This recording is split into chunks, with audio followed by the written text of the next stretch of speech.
खुदा बाप बेटे रूहुल कुद्दस के नाम में आमीन। क्योंकि ये इंग्लिश में लिखा जाता है, वो तो लेक्चर का हवाला और टॉपिक वही रहेगा, pagan holy prophet with holy lies, यानी मोहम्मद, काफर मोहम्मद, बेईमान मोहम्मद भरी जुओं के साथ। ये आप इसका उर्दू में मतलब समझ सकते हैं। हदीस में जो इस्लामी किताबें हैं, और मैं कोट करता हूँ रियाजुल सालिहीन की हदीस की किताब में से, उसका जो पहला वालिम उसकी 25वीं हदीस नंबर है। क्या है कि सफाई जो है वो आधा ईमान है या निसफ ईमान है, और ये काफ़ी इस्लाम में चीज़ मशहूर है। अब जब मोहम्मद की बारी आती है और जुओं की बारी आती है, तो ये बड़ा सवालिया निशान हो जाता है कि इस मामले में मोहम्मद का निसफ ईमान कहाँ गया। जो बंदा मोहम्मद को कबूल करे, उसको नबी माने, उसको होली माने, उसे रसूल माने, तो अगर आप वाकई मुसलमान हैं तो उसको जुओं को भी मानना पड़ेगा।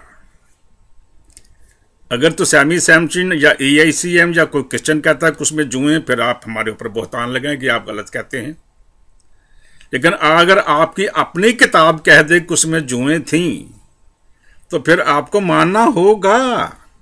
आपके पास कोई छुट्टी नहीं है, आपको मानना होगा कि जुआ खाता बेसवादा, ये आपका मोहम्मद था। ये एक पंजाबी की कहावत है, जुआ खादा बेसवादा। जिसको जुएं पड़ी होती हैं वो भी को बंदा, वो मुआशरे का गंदा बंदा होता है। उसके नज़दीक फिर निसफ ईमान जो है, सफाई जो है, वो कहाँ गई? उसने अपने ऊपर ये कुलिया क्यों इस्तेमाल नहीं किया? और वो मुसलमान जो बड़ा बनते हैं सफाई निसफ ईमान, वो तो ठीक है, लेकिन मोहम्मद ने इसको प्रैक्टिकली अपने ऊपर क्यों नहीं लिया? उसमें जुएं क्यों पड़ी? अगर जू हैं तो मोहम्मद में सफाई नहीं, अगर मोहम्मद में सफाई है तो फिर जुआएं नहीं होनी चाहिए। दोनों में से एक चीज चुन लें। अगर साबित हो जाए कि जुएं हैं मोहम्मद में, जिसका मतलब कि वो गंदा बंदा है, उसमें कोई सफाई नहीं, सीधी सीधी बात है, झूठ की बात नहीं। और अगर साबित हो जाए कि वो साफ है, तो फिर उसको जुएं नहीं होने चाहिए। फिर कुरान साफ, हदीसें साफ, किताबें साफ, मोहम्मद में कोई जू नहीं थी।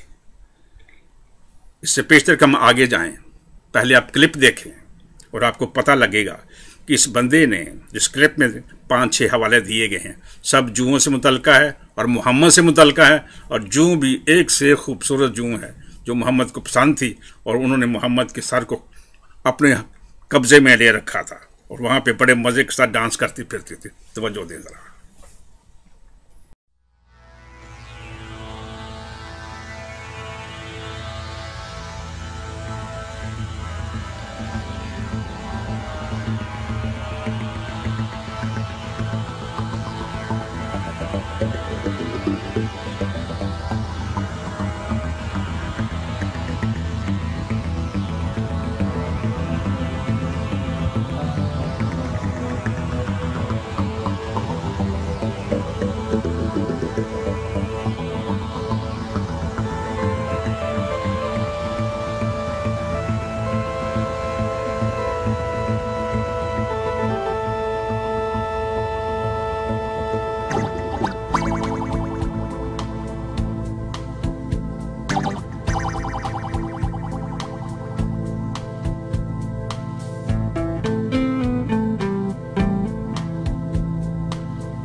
मजा आया?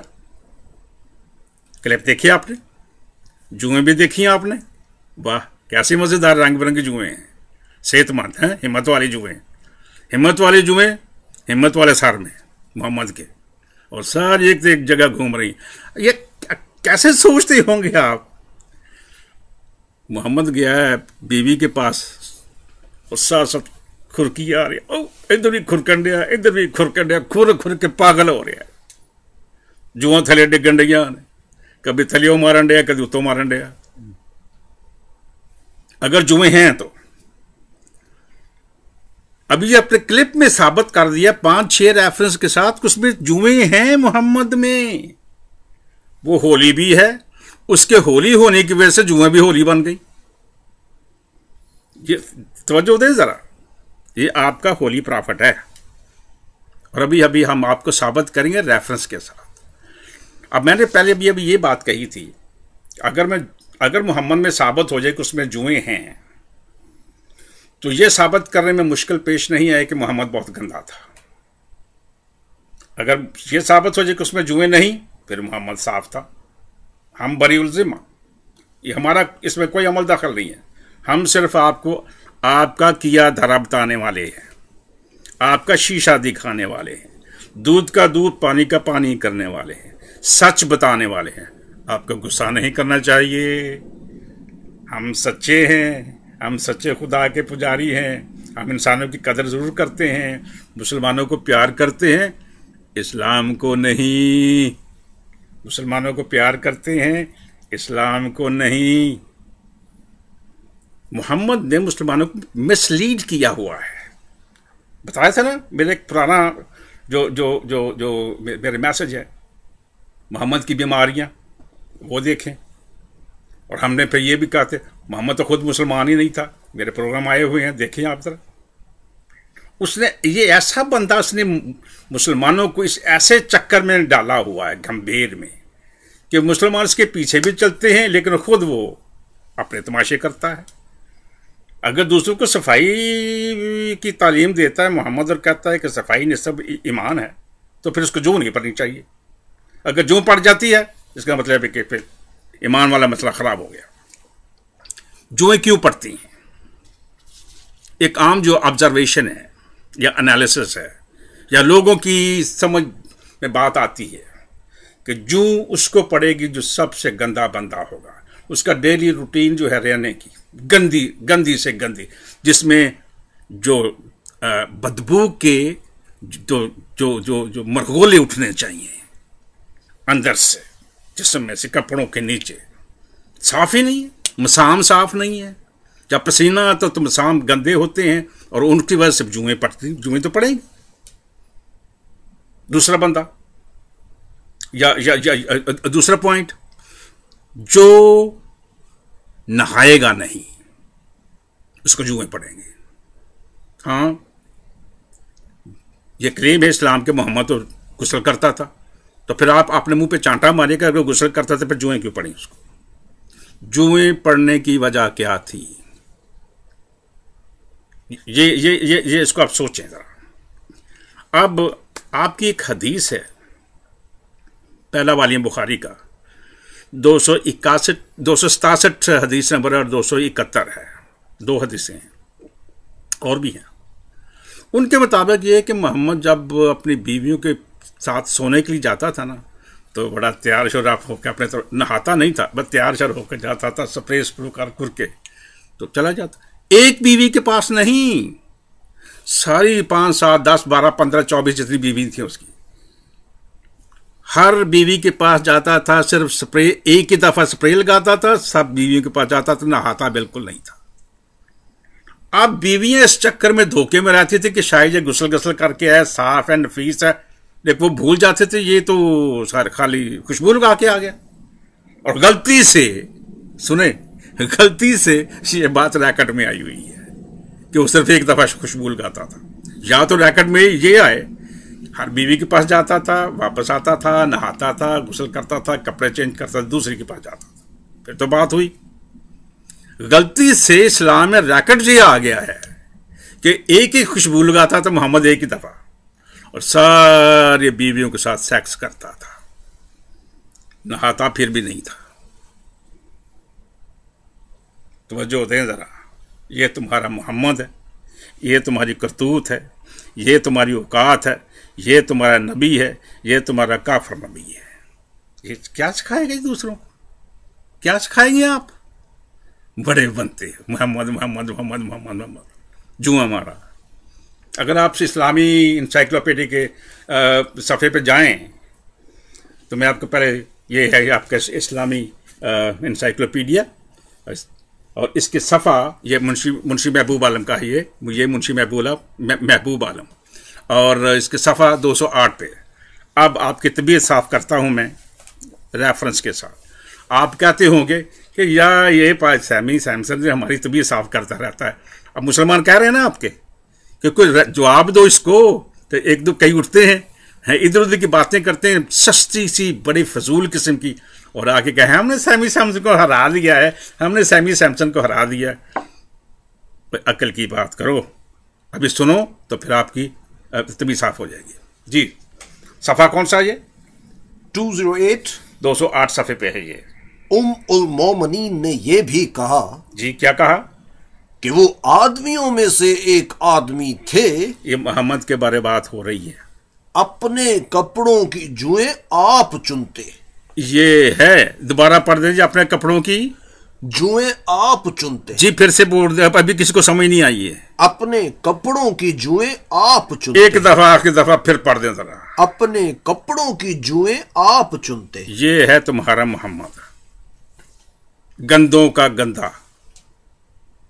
या ये साबित करें कि उसमें जू नहीं थी, जो हमने साबित कर दिया कि उसमें जुएं थी। अगर जू थी तो वो गंदा था, अगर जू ना हो फिर वो साफ था। दोनों में से एक बात कबूल कर लें। पेगन मोहम्मद, अनहोली मोहम्मद और जुएं भरमार। इस्लामी इंसाइक्लोपीडिया के चौथे 55 सफ़े पे उसके 4 दांतों के बारे में जिक्र, जो टूटे हुए थे। अब 4 दांत टूटे हुए, बाल बड़े हुए, बीच में जुएं, बालों में भी फिर रही हैं, खुजा रहा है, बीवी के पास जाता फिर भी खुजा रहा है, दूसरी बीवी के पास जाता फिर भी खुजा रहा है। क्या तमाशा ये? कोई अकल करो, को समझो कि आपका बंदा कैसा था। बिला वजह अंधाधुंध मानते जा रहे हो, अंधाधुंध। कलाम मुकद्दस, बाइबल मुकद्दस में एक बात बार बार आई है, वो हिकमत के बारे में, फ़हम के बारे में है। अमसाल की किताब में ख़ास तौर पे, नए अहदनामे में भी है। जब आप में हिकमत है तो आप ये जानें कि खुदा कदूस ने आपको हिकमत दी हुई है, तो ये बदन आप उसको साफ रखें ताकि आप में जूं पड़े ही ना। सर साफ रखें ताकि जूं पड़े ही ना, कपड़े साफ रखें ताकि आप में जूं पड़े ही ना। ये जो कहते हो ना, ये दूसरों की जुएं चुनता था, ये झूठ मत बोलें। ये आपका रैकेट बता रहा है कि वो खुद जुओं को चुनता था। तवज्जो दें जरा, उस हिकमत के कलाम को जो खुदाई कदूस का है और बाइबल मुकद्दस है, उसको अपनाएं। ये अपनी चीज़ों को छोड़ दे। ये निसफ़ ईमान तो है सफाई का, लेकिन ये बताने वाला खुद शिकार था गंद का। उसमें से निकलो। जो खुदाई कदूस ने हिकमत दी है बाइबल मुकद्दस के मुताबिक, उसका शुक्र करो अच्छे बदन के लिए, अच्छे लिबास के लिए, अच्छे माहौल के लिए, पानी के लिए। उससे सफाई करें अपने आप की, ताकि आपको जुएं पड़े ही ना, और आप खुदाई कदूस के कलाम की इन बातों को देख के आप कहें और पढ़ के सोचें और कहें, खुदावंद तेरा शुक्र है कि तूने पानी की बरकत दी है, जिस्म की बरकत दी है, कपड़ों की बरकत दी है, ताकि हम ये लेकर तो इस जीवन में, इस दुनिया में तेरी दी हुई बरकतों के साथ खुश खुर्म रहें। खुदावंद आपको बरकत दे।